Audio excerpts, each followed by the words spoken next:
Guys, क्या आपको पता है कि iOS 26 का सबसे बड़ा बॉम्ब क्या है? वो है लिक्विड ग्लास रीडिजाइन। इसको आप कम मत समझना, क्योंकि अगले 7 साल तक यही यहाँ पे रहने वाला है और हमें यही 7 साल तक अपडेट यहाँ पे देखने को मिलने वाला है। नमस्ते दोस्तों, देखिए एप्पल ने इस वीक अपना होस्ट किया WWDC 2025, जिसमें एप्पल ने अपने सारे नए प्लेटफॉर्म्स यहाँ पे लॉन्च किया। और उनका मेन जो हाईलाइटिंग फीचर था वो था लिक्विड ग्लास रीडिजाइन और साथ में एप्पल इंटेलिजेंस के कुछ फीचर्स। बाकी ऐसे मेजर कुछ यहाँ पे एप्पल ने नहीं किया।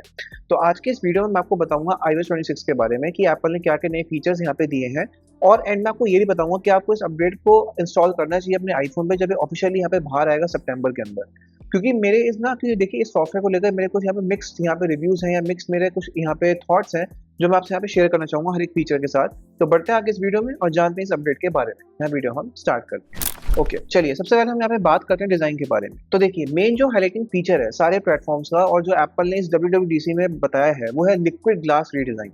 जो ये डिजाइन यहाँ पे एप्पल ने किया है एक मेजर ओवरहॉल है सभी सॉफ्टवेयर्स के लिए, स्पेशली iOS के लिए। क्योंकि एप्पल ने iOS 7 के बाद अब तक कोई भी मेजर डिजाइन यहाँ पे नहीं किया था, वही सेम यूआई हमें देखने को मिलती रही iOS 18 तक। फिर अब एप्पल ने iOS 26 में इसको मेजर ओवरऑल यहाँ पे दिया है। जहाँ पे जो लिक्विड ग्लास रीडिजाइन है इसको ना एप्पल ने एक रियल वर्ल्ड ग्लास जैसा बनाने की कोशिश करी है। इसमें आपको ट्रांसलूसेंट यहाँ पे आपको पैनल्स मिलते हैं, नेपल शेप आपको नेविगेशन बार्स मिलते हैं, आपको यहाँ पे ग्राउंडेड कॉर्नर्स मिलेंगे और साथ में जो पैडिंग है स्पेस है वो यहाँ पे एप्पल थोड़ी इंक्रीज करती है ताकि आपको एक अच्छा स्पेस देखने को मिले। जो आइकन्स हैं वो पूरे प्योर ग्लास जैसे यहाँ पे ट्रांसपेरेंट यहाँ पे दिखते हैं। इवन जो नोटिफिकेशन सेंटर है, कंट्रोल सेंटर है, मतलब ओवरऑल जो भी पूरा यूआई है ना वो एप्पल ने बिल्कुल लिक्विड ग्लास जैसा बिल्कुल क्लियर यहाँ पे कर दिया है। इवन जो एनिमेशन है, नेविगेशन है, वो भी आपको बिल्कुल ऐसा लगेगा कि ग्लास के ऊपर लिक्विड यहाँ पे जा रहा है। तो मतलब वो एक देखने में काफी अच्छा भी लग रहा है। पर जितने मैं रिव्यूज यहाँ पे पढ़ रहा हूँ ट्विटर के ऊपर या इंस्टाग्राम थ्रेड्स के ऊपर, तो लोगों के मिक्स रिव्यूज यहाँ पे आ रहे हैं। वो ज्यादातर जो यहाँ पे लोगों को रिव्यूज जो यहाँ पे लोग दे रहे हैं वो दे रहे हैं कि उनको बहुत दिक्कत हो रही है।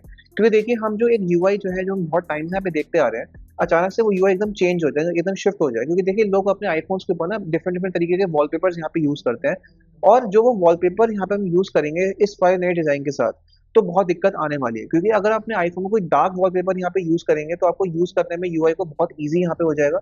पर अगर आपने लाइट वॉलपेपर यहाँ पे लगा लिया तो आपको लिक्विड ग्लास डिजाइन यहाँ पे बहुत ज्यादा तंग करने वाला है। बिकॉज यहाँ पे आपको टेक्स्ट पढ़ने में बहुत दिक्कत होगी, चाहे वो नोटिफिकेशंस हो चाहे वो कुछ भी हो। तो वो एक यहाँ पे प्रॉब्लम है जो हो सकता है कि एप्पल आने वाले बीटा अपडेट्स में इसको फिक्स कर दे। पर लोग इसको बहुत ज्यादा पे फेस कर रहे हैं और इवन आप भी यहाँ पे कर सकते हैं अगर आपने बीटा ऐप इंस्टॉल किया है। क्योंकि देखिए एप्पल का ना मेन जो एक गोल था इस डिजाइन को लेकर वो ये था कि ना एप्पल ये चाहता था कि जो यूजर्स हैं वो अपने कंटेंट पे फोकस कर सके, बाकी सब यहाँ पे जितने भी डिस्ट्रैक्टिंग एक्टिविटीज हैं हमें फेड अवे हो जाए। इवन देखिए इस डिजाइन के अंदर एप्पल ने ये भी चीज करी है कि जब भी अपने आईफोन पे आप स्क्रॉल करेंगे या सपोज आप यूज करेंगे कोई भी एप्लीकेशन को, तो हमारे जो आईफोन में जो नीचे बार होता है जिससे हम नेविगेशन करते हैं, गेस्टर्स यहाँ पे यूज करते हैं, वो यहाँ पे हाइड हो जाएगा, जिससे कि जो विंडो है वो और ज्यादा पे एक्सपैंड हो जाएगी। यानी कि आपका जो आईफोन की जो पूरी स्क्रीन है वो पूरी यहाँ पे एक ऐप ऑक्यूपाई करेगा, जिससे आपको और ज्यादा यहाँ पे डिजाइन देखने को मिलेगा और अच्छे तरीके से यहाँ पे इसको आप यूज कर पाएंगे एफिशिएंटली। सिमिलरली ये चीज सफारी में भी है कि सफारी जब आप ब्राउजिंग यहाँ पे करेंगे तो नेविगेशन बार यहाँ पे आपका हाइड हो जाएगा, जो टैब्स हैं वो यहाँ पे नीचे और नीचे यहाँ पे चले जाएंगे, तो आपको पूरा व्यू मिल जाएगा पढ़ने के लिए और अपने कंटेंट को कंज्यूम करने के लिए। साथ में जितने भी आपने जो ये डिजाइन है ये मोस्टली इंस्पायर्ड है यहाँ पे विजन ओएस से, जो एप्पल ने बहुत टाइम पहले यहाँ पे लॉन्च किया था। और इवन मैंने इस लीक वाली वीडियो में भी बोली थी कि एप्पल विजन ओएस जैसे डिजाइन यहाँ पे देने वाला है। और साथ में एप्पल ने यहाँ पे एक चीज और भी करी है कि जितने भी पॉपअप मेन्यूज होते हैं हर एक एप्लीकेशन के अंदर, चाहे वो मैसेजेस हो, सफारी हो या कोई सी भी थर्ड पार्टी एप्लीकेशन हो, तो वो क्या है कि ना जो जितने पॉपअप मेन्यूज होंगे वो अलग से यहाँ पॉपअप होके आएंगे। जब वो पॉपअप यहाँ पे होंगे तो बैकग्राउंड यहाँ पे हल्का सा ब्लर हो जाएगा, ताकि आपका जो फोकस है वो यहाँ पे अपने मेन्यूज पे जा पाए और यहाँ पे इसको आप यूज कर पाए। तो ओवरऑल जो एप्पल का गोल था डिजाइन को लेकर वो ये था, एक तो इक्वल यूआई को रीडिजाइन करना, बिकॉज लोग काफी शिकायतें कर रहे थे एप्पल से कि डिजाइन अब तक एप्पल ने नहीं किया है। दूसरा एप्पल का मोटिव ये था कि जो कंटेंट है वो लोग यहाँ पे ढंग से कंज्यूम कर पाए, उनका फोकस सिर्फ कंटेंट पर हो और किसी चीज पर यहाँ पे ना हो। पर कहीं ना कहीं मैं ये चीज समझता हूँ कि एप्पल शायद इसमें थोड़ा बहुत यहाँ फेल हो गया है। बिकॉज लोगों को जो जो रिव्यूज में यहाँ पे पढ़ रहा हूँ, जो कमेंट्स में यहाँ पे पढ़ रहा हूँ, उसको देख कर तो ये लग रहा है कि लोगों को डिजाइन यहाँ पसंद नहीं आ रहा है, लोग इससे काफी ज्यादा परेशान हो रहे हैं। पर अभी ये जस्ट बीटा 1 है, लेट्स सी कि बीटा 2 बीटा 3 आने वाली बीटा यहाँ पे क्या होता है। पर ये चीज यहाँ पे आपको मिलती है। और अगर मैं आपसे बात करूँ डिजाइन में, तो यहाँ पे एप्पल लॉक स्क्रीन को कुछ यहाँ पे बहुत मेजर चेंजेस यहाँ पे दिए हैं। जहाँ पे सबसे बड़ा चेंज यहाँ पे क्लॉक को लेकर, जहाँ पे आप क्लॉक को यहाँ पे एक्सपैंड कर सकते हैं और क्लॉक को यहाँ पे खींच सकते हैं अपने वॉलपेपर के हिसाब से। साथ में जो भी आपको सपोज जो भी अपने लॉक स्क्रीन पे यहाँ पे एप्पल म्यूजिक की कोई प्लेलिस्ट यहाँ प्ले करेंगे या कोई भी सपोज आप सॉन्ग यहाँ पे प्ले करेंगे, तो जो म्यूजिक कवर जो आर्ट होता है वो पूरी लॉक स्क्रीन पे प्ले होगा, जिससे कि ना बहुत फ्यूचरिस्टिक से यहाँ पे आपको लगेगा। लॉक स्क्रीन को आप और ज्यादा कस्टमाइजेशन ऑप्शंस आपको मिल जाते हैं, तो ये थोड़े बहुत चेंजेस यहाँ पे एप्पल ने करे। बाकी होम स्क्रीन में तो एप्पल यहाँ पे जो आइकन्स है उनको यहाँ पे चेंज कर दिया है, डिजाइन यहाँ पे आपको डिफरेंट मिलता ही है। नेक्स्ट जो यहाँ पे चीज यहाँ पे एप्पल ने करी है, जो एंड्रॉइड से इंस्पायर्ड है, सिमिलरली वन प्लस से मैं यहाँ पे कहूंगा, वो यहाँ पे ये है कि जैसा हमने देखा कि वन प्लस में हमें 3D वॉलपेपर्स देखने को मिलते हैं, कि जब हमने फोन को हमें मूव करते हैं तो वॉलपेपर भी हल्का यहाँ पे मूव होता है। तो ये सेम चीज आपको अब iOS 26 में ही मिलेगी। जो भी आपका डिफॉल्ट वॉलपेपर होगा या कोई भी आप थर्ड पार्टी वॉलपेपर भी यहाँ पे लगाएंगे, तो उसमें आपको वो जो 2D वॉलपेपर होगा वो 3D वाला इफेक्ट आपको देगा। जब अपने आईफोन को मूव करेंगे तो वो भी यहाँ पे मूव होगा, तो आपको लगेगा कि आपके आईफोन में 3D डिजाइन यहाँ पे मिलने जा रहा है। तो ये चीज यहाँ पे एप्पल ने वन प्लस से थोड़ी यहाँ पे इंस्पायर होकर यहाँ पे देने की कोशिश करी है। नेक्स्ट चीज हम यहाँ पे बात करते हैं एप्पल इंटेलिजेंस के फीचर्स के बारे में, एआई फीचर्स यहाँ पे मिलने वाले हैं। क्योंकि देखिए मेरा जो मेन गोल है वो आपको सिर्फ एक अपना रिव्यू शेयर करने का इस अपडेट को लेकर, तो मैं आपको जो मेजर अपडेट्स हैं यहाँ पे से आपको मैं वही बता रहा हूँ। तो देखिए एप्पल इंटेलिजेंस में जो मेजर अपडेट यहाँ पे आपने पहला अपडेट दिया वो यहाँ पे दिया विजुअल इंटेलिजेंस को लेकर, जहाँ पे इसका मतलब ये है कि जो भी आईफोन 15 प्रो, प्रो मैक्स और आईफोन 16 सीरीज और इवन आईफोन 17 सीरीज यहाँ पे आने वाली है, इसमें एआई का सपोर्ट हमें देखने को मिलता है। तो उसमें क्या होगा कि जब भी अपने कैमरा एप्लीकेशन से सपोज कोई भी ऑब्जेक्ट की तरफ या कोई भी चीज की तरफ यहाँ पे पॉइंट आउट करेंगे, तो एआई क्या करेगा कि आपको ना उसके बेसिस पे आपको इन्फॉर्मेशन देगा। फॉर एग्जांपल आपके सामने कोई एनिमल है, आप नहीं जानते उस एनिमल के बारे में, तो अपने आईफोन का कैमरा जब उसका यहाँ पॉइंट आउट करेंगे तो आपको वहीं कैमरा के अंदर ही आपको ऑप्शन मिलेगा, एक लिंक ओपन करने का। इसमें क्या होगा कि बैकग्राउंड में जो एआई है वो उसका प्रोसेस करेगा और आपको उसके बेसिस पे जो भी इन्फॉर्मेशन पॉसिबल इन्फॉर्मेशन है वो सारी विद इन अ क्लिक आपको यहाँ पे मिल जाएगी। तो ये मुझे काफी फीचर अच्छा लगा, जिससे हमारी नॉलेज भी यहाँ पे काफी बढ़ेगी और इवन हमें बार बार गूगल यहाँ पे ओपन नहीं करना पड़ेगा, हम ऑटोमेटिकली अपने कैमरा ऐप से ही सब चीजें यहाँ पे एक्सेस कर पाएंगे। नेक्स्ट बड़ा अपडेट यहाँ पे एप्पल ने दिया है वो है बैटरी ओवरहॉल, जो है एआई बैटरी मैनेजमेंट, आप कह सकते हैं एआई बैटरी इंटेलिजेंस, जो यहाँ पे एप्पल ने दिया है iOS 26 के अंदर। इसमें अब क्या है कि आपका आईफोन आपको बताएगा आपने मैकबुक की तरह कि आपका आईफोन कितनी देर में यहाँ पे चार्ज होगा 0 to 100, या जब जितनी परसेंटेज पर अपने आईफोन को यहाँ पे आप चार्जिंग पर लगाएंगे तो कितनी देर में वो आईफोन यहाँ पे चार्ज हो जाएगा। बाकी एप्पल ने और भी कुछ बैटरी मैनेजमेंट प्रैक्टिसेस यहाँ पे इनबिल्ड करी है, जिससे कि आपकी जो आईफोन की बैटरी हेल्थ है वो और ज्यादा यहाँ पे इनहांस हो सकती है, बैटरी परफॉर्मेंस यहाँ पे इनहांस हो सकती है। जो मेनली जो हीटिंग का इशू यहाँ पे रहता है, जिस तरह से बैटरी यहाँ पे खराब होती है, वो भी यहाँ पे कहीं ना कहीं यहाँ पे फिक्स हो जाएगा। और इसमें एप्पल ने एक अडेप्टिव पावर मोड भी दिया है, जिसमें क्या होगा कि ये ना आपके आईफोन की ब्राइटनेस को, परफॉर्मेंस यहाँ पे एनालाइज करता है, उसके बेसिस पे आपकी आईफोन की बैटरी यहाँ पे मैनेज करता है, उसके यहाँ पे परफॉर्मेंस बेसिस पे यहाँ पे इसको रेगुलेट करता है, जिससे कि आपकी जो बैटरी है वो कम से कम यूज में भी यहाँ पे अच्छी तरीके से यहाँ पे काम हो पाए। नेक्स्ट चीज यहाँ पे एप्पल ने दिया है शॉर्टकट्स के अंदर, जहाँ पे एप्पल ने जो शॉर्टकट्स की एप्लीकेशन है उसके अंदर भी एआई को यहाँ पे इम्प्लीमेंट कर दिया है, जहाँ पे सपोज अब आप उसमें टेक्स्ट प्रूफिंग जैसा आपको ऑप्शन मिलते हैं, आप यहाँ पे एआई की मदद से नए शॉर्टकट्स यहाँ पे क्रिएट कर सकते हैं और ज्यादा कुछ नए फीचर्स यहाँ पे एप्पल ने दिए हैं। नेक्स्ट चीज यहाँ पे आती है लाइव ट्रांसलेट और सीरी, और यहाँ पे कुछ सीरी में यहाँ पे एप्पल ने अपग्रेड्स दिए हैं, जहाँ पे जो सीरी है वो और ज्यादा एडवांस हो गई है। इवन जो iOS 18 के जो फीचर्स हैं वो भी सीरी को अभी तक नहीं मिले। तो मैंने कई इंटरव्यू में यहाँ पे पढ़ा था कि एप्पल ने बोला कि 2026 iOS 18.6 तक आई गेस आपको सारे एआई फीचर्स जो सीरी के प्रॉमिस फीचर्स हैं यहाँ पे आपको मिल जाएंगे।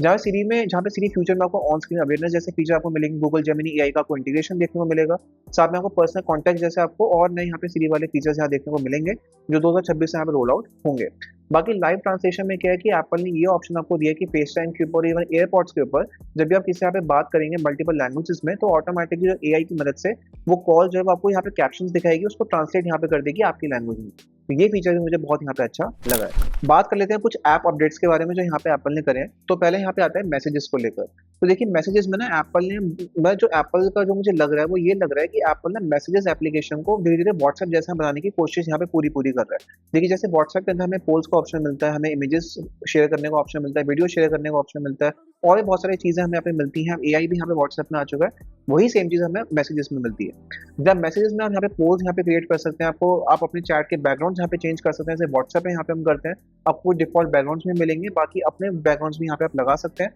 बाकी आपको सपोज कभी ऐसा होता है कि आपने कोई नंबर अपने मोबाइल में सेव नहीं करा हुआ, अगर आपको कोई अननोन नंबर से मैसेज यहाँ पे आता है तो उनको भी हम फिल्टर आउट यहाँ पे आप कर सकते हैं कन्वर्जेशंस के अंदर, जिससे कि आपको पता चल जाएगा कि आपके आईफोन में कितने ऐसे नंबर हैं जो अननोन नंबर्स जो आपको नहीं पता बट फिर भी आपको नोटिफिकेशन आ रहे हैं, तो उनको फिल्टर करके आप यहाँ डिलीट कर सकते हैं। बाकी आपको इसमें ग्रुप चैट का भी ऑप्शन यहाँ पे मिल गया कि ग्रुप चैट के अंदर आपको एप्पल कैश, हालांकि इंडिया में अभी सपोर्टेड नहीं है, यूएस जैसी कंट्रीज में है, तो अगर वहां से अभी वीडियो देख रहे हैं तो मैं आपको बताता हूँ कि अगर ग्रुप चैट यहाँ पे कर रहे हैं मैसेजेस के ऊपर, आपको एप्पल कैश यहाँ पे यूज करना है। तो आप ग्रुप के अंदर ही लोगों को यहाँ पे कैश डिस्ट्रीब्यूट कर सकते हैं एप्पल वॉलेट के थ्रू, तो ये इसका भी सपोर्ट यहाँ पे मिल गया है। बाकी ऐसे और भी कुछ कमाल के फीचर्स आपको मिलते हैं, जैसे कि आपको सपोज कॉपी पेस्ट का ऑप्शन मिलता है कि आप पर्टिकुलर टेक्स्ट फॉर एग्जाम्पल कोई मैसेज है, उस मैसेज में कोई पर्टिकुलर आपको वर्ड कॉपी करना है, कोई पर्टिकुलर आपको कोई कीवर्ड यहाँ पे कॉपी करना है, पेस्ट करना है, वो भी यहाँ पे आप कर सकते हैं। बाकी आपको स्पैम मैसेज का भी सपोर्ट मिलता है कि अगर सपोज कोई मैसेज ऐसा है जो स्पैम है या स्पैम हो सकता है, वो भी आपको ऑटोमेटिकली आपको एप्पल मैसेज यहाँ पे बता देगा। और आपको मैसेजेस एप्लीकेशन के अंदर भी लाइव ट्रांसलेशन का सपोर्ट देखने को मिलता है, यानी कि जब भी आप सपोज फॉर एग्जांपल मैं इंडिया में हूँ, मुझे हिंदी इंग्लिश दोनों आती है, अगर मैं किसी फॉरेन क्लाइंट से यहाँ पे बात कर रहा हूँ जिसको जो सपोज स्पेनिश बोल रहे हैं, कोई फ्रेंच लैंग्वेज बोल रहे हैं, तो अगर वो फ्रेंच में कुछ यहाँ पे टाइप करेंगे तो ऑटोमेटिकली वो मैसेज मेरे पास आएगा, वो इंग्लिश में हिंदी में ट्रांसलेट हो जाएगा। ये आपको लाइव ट्रांसलेशन जो फीचर है अक्रॉस द ओएस आपको मिलता है, तो ये बहुत ही कमाल का फीचर मुझे लगा और बेस्ट फीचर यहाँ पे मुझे मिलता है। बात करते हैं यहाँ पे कैमरा और फोटोज ऐप को लेकर, तो यहाँ पे एप्पल ने कैमरा ऐप को पूरा यहाँ पे रीडिजाइन यहाँ पे करा है, जहाँ पे आपको इसमें भी आपको ट्रांसलूसेंट डिजाइन आपको मिलता है। यहाँ पे एप्पल ने जो आपको सारे फीचर्स हैं या जो सारे ऑप्शन होंगे यहाँ पे नीचे शिफ्ट कर दिया है, और जो कैमरा का जो बटन आपको ऊपर यहाँ पे मिलता है, तो वो डिजाइन भी मुझे अच्छा लगा। नई एप्लीकेशन है कैमरा एप्लीकेशन, तो उसको अडेप्ट करने में हमें थोड़ा टाइम लगेगा। फिर देखिए iOS 7 से लेकर iOS 18 तक पूरे 11 अपडेट्स हमें सेम यूआई देखने को मिली है, तो नए यूआई को अपडेट यहाँ पे अडेप्ट करना हमारे लिए बहुत मुश्किल हो जाता है। जैसे कि एप्पल ने मैकओएस बिग sur में किया था कि मैकओएस कैटलीना तक हमें सेम यूआई देखने को मिली थी, पर मैकओएस बिग sur में जब नई यूआई आई तो लोगों को यहाँ पे टाइम लगा उसको यहाँ पे अडेप्ट करने में। ये सेम चीज इस अपडेट में होगी, जहाँ पे आपको सपोज जो अगर मैं आपसे बात करूँ यहाँ पे फोटोज और कैमरा ऐप के अंदर, तो आपको यहाँ पे सपोज और भी नए फीचर्स मिलते हैं, जैसे आपको स्पेशल फोटो इफेक्ट्स आपको मिलते हैं, आपको यहाँ पे टैब बेस्ड लाइब्रेरी मिलती है, यानी कि अपने फोटोज ऐप के अंदर आपको लाइब्रेरी यहाँ पे मिलती है, उसको आप टैब्स के बेसिस पे कैटेगराइज कर सकते हैं। बाकी सपोज आपको न्यू ट्रांसल्यूसेंट कैमरा कंट्रोल मिलते हैं, मैं आपको यहाँ पे बताई दी है। अब हम यहाँ पे बात करते हैं फोन एप्लीकेशन जो यहाँ पे एप्पल ने बहुत अच्छे अपडेट्स यहाँ पे दिए हैं। तो पहला यहाँ पे फीचर दिया है कॉल स्क्रीनिंग का, जहाँ पे सपोज कोई भी अगर अननोन नंबर से आपके पास कॉल आती है, जैसे वॉइसमेल का सपोर्ट हमें मिलता है, जहाँ पे अननोन पर्सन कोई वॉइसमेल यहाँ पे सेंड कर सकता है, हम उसको हमें सुनकर कॉल बैक कर सकते हैं। कॉल स्क्रीनिंग यहाँ पे जो आता है, यहाँ पे एडवांस वर्जन में आता है, जहाँ पे अगर सपोज आपके पास कोई अननोन नंबर से कॉल आता है, तो आपका जो आपने कॉल वो पिक नहीं किया, अब जो आईफोन है आपका, आईफोन ऑटोमेटिकली एआई की मदद से उस बंदे को बोलेगा कि आपको अपना नेम, अपना रीजन बताना है कॉल करने का, कि आपका रीजन क्या है मतलब हमें कॉल करने का। जो भी वो रीजन यहाँ पे देगा वॉइस मेल के फॉर्म में, वो आपको यहाँ पे लॉक स्क्रीन पे लाइव एक्टिविटी यहाँ पे आपको शो होगी। तो ये मुझे मतलब बहुत ही एक अच्छा फीचर लगा, मुझे लगता है कि पहले आ जाना चाहिए था, पर एप्पल ने बहुत अच्छा यहाँ पे सोचा है कि एटलीस्ट हमें रीजन पता चल जाता है कि इस बंदे ने यहाँ पे कॉल करा है और क्यों यहाँ पे कॉल किया, तो उसके बेसिस में यहाँ पे हम जज कर सकते हैं। नेक्स्ट चीज यहाँ पे मिलती है होल्ड असिस्ट का, जहाँ पे सपोज आप अपने आईफोन पे किसी कॉल पे यहाँ पे बात कर रहे हैं किसी से, और बहुत लंबे टाइम सपोज आप बात कर रहे हैं, आपने 2 मिनट के कॉल यहाँ पे मतलब बात नहीं कर रहे, आपने होल्ड पे आप रखना चाहते हैं, तो आपको आईफोन ऑटोमेटिकली आपको ये चीज एक पॉपअप दिखाया कि आप इस कॉल को होल्ड पे रखना चाहते हैं या फिर आप इस कॉल को कंटिन्यू करना चाहते हैं। तो ये ऑप्शन भी यहाँ पे एप्पल ने दिया है, और इसमें भी आपको लाइव ट्रांसलेशन का सपोर्ट मिले, जैसे मैं आपको बताया कि अक्रॉस ओएस यहाँ पे एप्पल ने दिया है कि जब भी आप किसी ऐसे बंदे से बात करेंगे जिसकी लैंग्वेज थोड़ी डिफरेंट है, तो ऑटोमेटिकली जो लैंग्वेज है वो आपकी लैंग्वेज में कन्वर्ट होकर आपको यहाँ पे सुनाई देगी, तो कॉल करने में ईजी यहाँ पे काफी हो जाएगा। हाँ, ई सिम ट्रांसफर का सपोर्ट आपको मिल चुका है कि जहाँ पे अपने आईफोन से एंड्रॉइड फोन में ई सिम को ट्रांसफर कर सकते हैं, तो ये डिपेंड करेगा कैरियर टू कैरियर। जब ये इंडिया में अपडेट लॉन्च होगा, तो जब तक जियो और एयरटेल में सपोर्ट नहीं आएगा, तब तक ये फीचर एप्पल इंडिया में एनेबल नहीं करेगा। तो इसमें क्या होता है, जब भी आप फ्यूचर में सपोज आप अपने आईफोन से एंड्रॉइड पे शिफ्ट होते हैं, जैसे सैमसंग का फोन हो गया, तो अपना और आप ई सिम यहाँ पे यूज कर रहे हैं, तो आप ई सिम यहाँ पे बड़े आराम से एंड्रॉइड फोन में ट्रांसफर कर सकते हैं।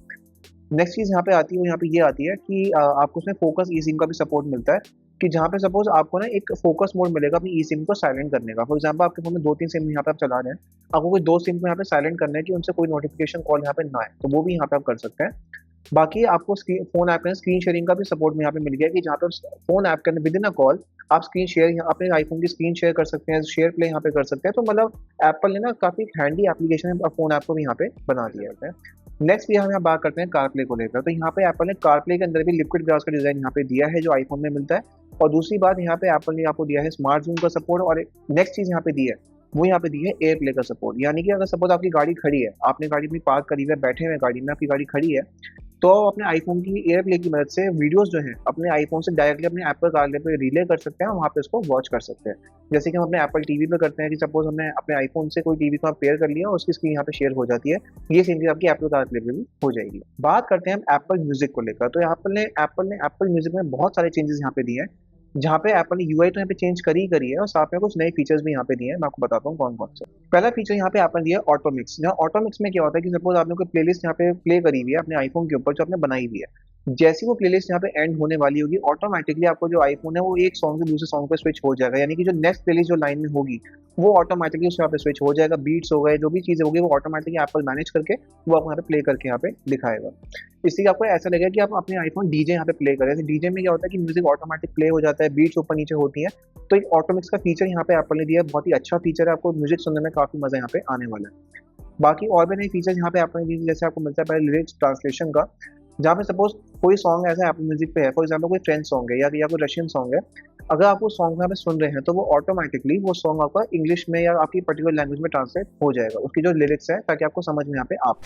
नेक्स्ट चीज आपको मिलती है वो मिलती है लिरिक्स प्रोनाउंसिएशन, जहाँ पे इसमें क्या होता है कि सभी कोई लिरिक्स यहाँ पे प्ले आपको यहाँ पे शो होंगे, तो अगर आप चाहते हैं कि वो लिरिक्स यहाँ पे बोल के यहाँ पे उस लैंग्वेज में बताए जाएं तो वो भी यहाँ पे पॉसिबल हो जाएगा। बाकी अब आप अपनी एप्पल म्यूजिक की जो प्लेलिस्ट होंगे पिन भी यहाँ पे कर सकते हैं, यानी कि सपोज कोई ऐसी प्लेलिस्ट है जो आपकी हमेशा टॉप में रहती है लिस्ट में, उसको आप पिन कर दीजिए टॉप पे, जिससे कि वो टॉप में पिन रहेगी, उस नीचे आपको बाकी प्लेलिस्ट यहाँ देखने को मिलेगी। बात करते हैं गेम्स ऐप के अंदर, तो यहाँ पे एप्पल ने आपको एक नया सेंट्रल हब दिया है। जैसे मैं आपको पहले ही बताया था कि एप्पल नई गेमिंग ऐप यहाँ पे प्लान कर रहा है, तो उस गेमिंग ऐप में क्या होगा, आपको सारे एप्पल आर्केड गेम्स आपको देखने को मिलेंगे, सोशल गेमिंग आपको देखने को मिलेगी, वहीं से गेम्स को आप यहाँ प्ले कर सकते हैं अपने फ्रेंड्स की मदद से, अपने फ्रेंड्स के साथ, अपनी फैमिली के साथ। तो ये फीचर यहाँ पे एप्पल ने दिया है। बाकी बात करते हैं वॉलेट और एप्पल मैप्स की, तो एप्पल ने एप्पल वॉलेट में डिजिटल पासपोर्ट का सपोर्ट यहाँ पे दे दिया है। हालांकि मैं ये होप कर रहा हूँ कि इंडिया में जब भी लॉन्च होगा फीचर, तो इंडिया में भी सपोर्ट इस चीज़ का मिल जाए कि अपने जो पासपोर्ट या जो डॉक्यूमेंट्स हैं, आधार कार्ड, पैन कार्ड या पासपोर्ट है, वो अपने एप्पल वॉलेट में यहाँ पे स्टोर कर पाए। देखिए सैमसंग वॉलेट में ये चीज़ सपोर्टेड है, तो मुझे अब तक ये चीज़ समझ नहीं आई कि एप्पल वॉलेट को अब तक इंडिया में वो सारे फीचर्स नहीं मिले, जैसे एप्पल कैश हो गया, एप्पल पे हो गया,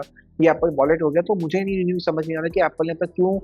ये चीज़ के मतलब पिच नहीं किया है, या इंडियन गवर्नमेंट की तरफ से अप्रूवल यहाँ पे क्यों नहीं मिला है। जो भी वो रीजन है हम उसमें नहीं जाएंगे, पर आपको अब डिजिटल वॉलेट का भी सपोर्ट मिल गया है। बाकी अब जो मैप्स है, मैप्स में एप्पल ने क्या किया है कि अब जो मैप्स है ना वो आपकी लोकेशन यहाँ पे याद रखता है, कि सपोज जो रूट, फॉर एग्जाम्पल रूट आप यहाँ पे आए हैं, अब कभी कभी ऐसा होता है कि वापस आते टाइम हमें उसी रूट से हमें आना है, बट हमें एप्पल मैप्स पहले कोई डिफरेंट रूट यहाँ पे दिखाता है। पर अब जो मैप्स है वो आपको उस रूट को यहाँ पे याद रखेगा, ताकि अगर आप उस रूट से ही वापस यहाँ पे आना चाहते हैं वो यहाँ पे आप आ पाए। बात करते हैं लास्ट, जहाँ पे आता है एक्सेसिबिलिटी, जहाँ पे एप्पल ने एक्सेसिबिलिटी में बहुत सारे नए फीचर दिए हैं। जैसे म्यूजिक हैप्टिक्स यहाँ पे दिए हैं, कि जहाँ पे सब कोई म्यूजिक यहाँ पे प्ले होगा तो उसके हैप्टिक्स आपको ना मतलब अपने आईफोन यहाँ पे प्ले आपको फील हो गया, मतलब आपको अपने हैप्टिक्स में टैप्टिक इंजन के थ्रू, ताकि सपोज जो लोग जो डिसेबल होते हैं, जो सपोज जिनको कुछ फील यहाँ पे नहीं होता, तो अपने हैप्टिक्स के थ्रू उनको फील हो पाएगा म्यूजिक के बारे में। नेक्स्ट चीज यहाँ पे आपने दी है वो दी बैकग्राउंड साउंड्स को लेकर। जब बैकग्राउंड साउंड्स मुझे बहुत अच्छी लगती हैं, बहुत पीसफुल यहाँ पे लगती हैं, तो उनको भी यहाँ पे एप्पल ने एनहांस किया है। बाकी लाइव लिसन को यहाँ पे एप्पल ने इंप्रूव किया कि आपको जो आईफोन है, जब कोई कमांड यहाँ पे आप दे रहे हैं, अपने आईफोन को कंट्रोल कर रहे हैं अपनी वॉइस से, क्योंकि जो लोग सपोज मेन जो ये फीचर्स होते हैं मेनली डिसेबल लोगों के लिए यहाँ पे होते हैं, ताकि वो भी अपने प्रोडक्ट्स में यहाँ पे यूज कर पाए। तो लाइव लिसन में क्या होगा, आपका आईफोन और ढंग से यहाँ पे वो सुन पाएगा, कमांड्स यहाँ पे समझ पाएगा। नेक्स्ट चीज यहाँ पे मिलती है वो मिलती है आई ट्रैकिंग, जहाँ पे आप अपने आईफोन में जो अपने आईफोन को अपने आई ट्रैकिंग अपनी आईज की मदद से यहाँ पे कंट्रोल कर सकते हैं, अपने हेड की मदद से भी यहाँ पे कंट्रोल कर सकते हैं। वो यहाँ पे आपने थोड़ी एनहांस यहाँ पे कर दी है। बाकी पर्सनल वॉइस का फीचर भी आपको मिलता है कि अपनी जो वॉइस है वो अपने आईफोन में यहाँ पे आप स्टोर कर सकते हैं, ताकि आपको जो आईफोन है वो उसको रिकॉग्नाइज कर पाए और आपका आईफोन यहाँ पे यूज हो पाए। जैसे फेस आईडी होती है कि हमारा फेस की जो बायोमेट्रिक है वो एप्पल अपने सेंसर में स्टोर कर लेता है, यही सेम चीज़ आपकी पर्सनल वॉइस के साथ भी यहाँ पे काम करती है। और बाकी अब हम बात करें और नए फीचर्स की, तो यहाँ पे आपने साउंड रिकॉग्निशन जैसा ऑप्शन दिया है, कि जहाँ पे क्या है कि ना कि जो सपोज जो यूजर्स यहाँ पे डेफ होते हैं, जो सुन नहीं पाते, जिनको सुनने की कोई दिक्कत होती है, तो उनको पता होगा कि कब उनका नेम यहाँ पे कॉल हो रहा है, या सपोज कोई चीज़ यहाँ पे बोली जा रही है आईफोन के ऊपर, तो उनको यहाँ पे सुनाई देगा। बाकी लाइव कैप्शंस का सपोर्ट भी यहाँ पे एप्पल ने दे दिया है, कि सपोज कोई वीडियो यहाँ पे प्ले हो रही है, कोई कॉल पे यहाँ पे है, तो नीचे कैप्शंस भी यहाँ पे आएंगे, ताकि वो लोग यहाँ पे इसको पढ़ पाए। चलिए हमने सारे फीचर्स की यहाँ पे बात कर ली, सब चीज़ मैंने आपको यहाँ पे बता दी, ऑलमोस्ट मैं आपको सब चीज़ यहाँ पे कवर कर दी है। डिटेल में मैं जाऊँगा तो वीडियो बहुत लंबी बन जाएगी, तो जब वो अपडेट यहाँ पे लॉन्च होगा ऑफिशियली, तो उसमें आपको हर एक फीचर यहाँ पे दिखाऊंगा। इस बार मैंने अपने आईफोन में इंस्टॉल इसलिए नहीं किया बिकॉज ये अपडेट मतलब एक न्यू अपडेट है, तो मेरा प्राइमरी आईफोन है, तो कोई दिक्कत यहाँ पे ना हो, बट जब ये अपडेट लॉन्च हो जाएगा तो आपको पूरी वीडियो देखने को मिलेगी, डोंट वरी। देखिए सारे फीचर्स मैंने आपको बता दिए, तो अगर मैं अभी अपना वर्डिक्ट दूं खाली फीचर्स को लेकर, तो मैं ये मानता हूँ कि iOS 26 बहुत अच्छा अपडेट है। एप्पल ने बहुत कमाल के फीचर्स भी यहाँ पे दिए हैं, जो लोगों की लाइफ को और ज़्यादा ईजी बना सकते हैं। पर जो मुझे अभी भी सबसे ज़्यादा खटक रहा है वो है लिक्विड ग्लास डिज़ाइन। मतलब हो सकता है कि ऑब्वियसली कुछ नई चीज़ें, तो एक आईज को, हमारे हेड को अडेप्ट करने में टाइम लगेगा उस चीज़ को, पर जो मैं कमेंट्स यहाँ पे पढ़ रहा हूँ, या इवन मैंने सपोज देखा है, डिज़ाइन देखने में बहुत अच्छा लग रहा है, एनिमेशंस काफ़ी अच्छी हैं, पर जो उसमें जो रीडेबिलिटी का जो इशू मुझे लग रहा है वो खाली मुझे वही यहाँ पे खटक रहा है, क्योंकि हम हर वक्त तो डार्क वॉलपेपर यहाँ पे यूज नहीं कर सकते, हमें लाइट वॉलपेपर भी यूज करने, लोग अपनी फोटोज भी यहाँ पे लगाते हैं, बहुत सारी चीजें यहाँ पे करते हैं। तो एप्पल को सब कुछ बीच का रास्ता यहाँ पे निकालना पड़ेगा। हो सकता है कि आने वाले बीटास में ये चीज फिक्स हो जाए, पर मेरा जो अभी iOS पे अपग्रेड करने का वो रीजन यही रहेगा, वो है लिक्विड ग्लास डिजाइन। बिकॉज उसमें जो रीडेबिलिटी का जो इशू है वो अगर यहाँ पे एप्पल फिक्स कर देता है तो उससे कोई बेस्ट चीज़ यहाँ पे नहीं है। बाकी अपडेट बहुत बढ़िया है, फीचर्स बहुत कमाल के एप्पल ने दिए हैं। बेसिक फीचर्स है, मतलब मेरी एआई पे ज़्यादा फोकस है और डिज़ाइन पे ज़्यादा फोकस यहाँ पे एप्पल ने इस बार किया है, और कुछ यहाँ पे ज़्यादा फोकस यहाँ पे नहीं किया है। पर हाँ, जो सारे एप्लीकेशंस हैं जो एप्पल ने फीचर्स दिए हैं, जो मैं आपको अब तक जितने ही बताए हैं, बहुत कमाल के मुझे लगे, बहुत हैंडफुल है और बहुत लाइक यहाँ पे बना सकता है। बात करते हैं रिलीज की, ये जो सॉफ्टवेयर कब यहाँ पे रिलीज होगा, कंपैटिबिलिटी क्या है। तो कंपैटिबिलिटी अगर पहले मैं जाऊंगा तो देखिए, एप्पल ने इस बार आईफोन 10R, 10s, 10s मैक्स को ऑफिशियली इस अपडेट से बाहर कर दिया है। यानी कि अब ये जो आईफोन है ये विंटेज आईफोन यहाँ पे बन चुके हैं, यानी कि ना आपको iOS सपोर्ट मिलेगा, मतलब सिक्योरिटी अपडेट्स आपको देखने को मिलेंगे 3 साल तक अभी आपको मिलेंगे, पर जो ऑफिशियल अपडेट्स होते हैं वो आपको यहाँ पे नहीं मिलेंगे। यानी कि अभी आईफोन iOS 18 तक यहाँ पे अटक चुके हैं। तो अगर आपके पास ये आईफोन्स हैं तो आपको आईफोन्स को अपग्रेड यहाँ पे करना पड़ेगा आपको, अगर लेटेस्ट सॉफ्टवेयर यहाँ पे यूज करना है तो ये एक बैड न्यूज़ है। तो जो ये सॉफ्टवेयर है आईफोन 11 से लेकर आईफोन 17 तक यहाँ पे सपोर्ट करेगा। बाकी अगर मैं बात करूँ रिलीज यहाँ पे कब होगा, तो देखिए जो अपडेट है ये मोस्टली सितंबर में यहाँ पे रिलीज होगा, जब एप्पल का अब एक इवेंट होगा आईफोन 17 का। जब आईफोन 17 का इवेंट यहाँ पे होगा उसके जस्ट बाद ही यहाँ पे एप्पल इसको विद इन अ वीक यहाँ पे इसको रिलीज कर देगा पब्लिक के लिए ऑफिशियली। जब भी अपडेट यहाँ पे लॉन्च होगा आपको मेरे चैनल पर ऑफिशियल वीडियो मिलेगी पूरे अपडेट्स को, मैं आपको पूरा अपडेट लाइव दिखाऊंगा अपने आईफोन के ऊपर, उसकी चिंता बिल्कुल मत कीजिए। बाकी ये मैं आपको यहाँ पे बता दिया, और बाकी जितनी भी एआई वाली जो फीचर्स हैं वो obviously iPhone 15 pro, iPhone 16 series, iPhone 7 series में यहाँ पे देखने को मिलेंगे। अब बात करते हैं should you upgrade this software. हालांकि मैं कुछ वर्डिट बता दिया, पर क्या अपग्रेड करना चाहिए, वीडियो का मोटिव ये था आपको बताना कि मेरा रिव्यू कि आपको इस अपडेट यहाँ पे करना चाहिए। अगर मैं बात करूँ प्रोज की पहले, तो ऑब्वियसली यहाँ पे एप्पल ने नया इंटरफेस यहाँ पे दिया है, नए एआई फीचर्स दिए हैं, कारप्ले को यहाँ पे एनहांस कर दिया है, बेटर आपको कैमरा के ऑप्शंस अच्छे मिलते हैं, नई यूआई मतलब कैमरा की नई यूआई आपको मिलती है, कैमरा ऐप मिलती है, गेमिंग ऐप मिलती है, और बहुत सारे जैसे बैटरी इंटेलिजेंस वाला फीचर है जो बहुत अच्छा फीचर है, बहुत सारे फीचर्स दिए हैं। वो फीचर्स को देखते हुए तो वर्थ लगता है अपग्रेड करना ऑब्वियसली। कॉन्स की बात करें तो जैसे मैं आपको बताया कि लिक्विड ग्लास डिजाइन की वजह से यहाँ पे रीडेबिलिटी का जो इशू है वो ही एक मेजर कॉन है जो इस अपडेट को रोकने, मतलब मुझे रोक रहा है पर्सनली इस अपडेट को यहाँ पे करने के लिए। वरना आप देखेंगे मैं अपने आईफोन पे जब भी कोई बीता यहाँ पे अपडेट आता है, कोई भी एप्पल का नया अपडेट यहाँ पे लॉन्च होता है, इवेंट के बाद ही मैं इसको अपने आईफोन में इंस्टॉल कर लेता हूँ। पर मैंने इस बार इसलिए नहीं किया बिकॉज मुझे रीडेबिलिटी का भी एक मेजर इशू यहाँ पे लग रहा था, बिकॉज मेरा ये डेली यूज का आईफोन है। तो अगर मुझे इशू यहाँ पे होगा तो मैं कैसे इस पर काम करूंगा। तो अगर एप्पल इसको आने वाले अपडेट्स में फिक्स कर देता है तो ये बहुत ही कमाल का फीचर यहाँ पे लगेगा। तो देखिए डिसीजन यहाँ पे आपका है, नीचे मुझे कमेंट सेक्शन में बताइए कि आप इस अपडेट को इंस्टॉल करेंगे अपने आईफोन के ऊपर जब अपडेट यहाँ पे लॉन्च होगा। अगर एप्पल रीडेबिलिटी का इशू यहाँ पे फिक्स कर देता है या ट्रांसपेरेंसी का इशू यहाँ पे फिक्स कर देता है, डिजाइन में वो चेंजेस यहाँ पे कर देता है, तो क्या आप इस अपडेट को यहाँ पे करेंगे। और इवन अगर एप्पल नहीं भी करता है फिर भी क्या आप यहाँ पे करेंगे, नीचे में थॉट्स हैं जरूर यहाँ पे बताइएगा, इससे कि मुझे पता चलेगा कि आप यहाँ पे कैसे यहाँ पे इस अपडेट को लेकर सोच रहे हैं। तो गाइस आज की इस पूरी वीडियो में यही था, मुझे उम्मीद है आपको वीडियो बहुत पसंद आई। इस वीडियो को लाइक कीजिए, मेरे चैनल को सब्सक्राइब कर दीजिए, क्योंकि मैं आपके ऐसे इंटरेस्टिंग वीडियोस यहाँ पे लेके आता रहता हूँ। मिलता हूँ आपसे आने वाली वीडियो के अंदर। जय हिंद, वंदे मातरम।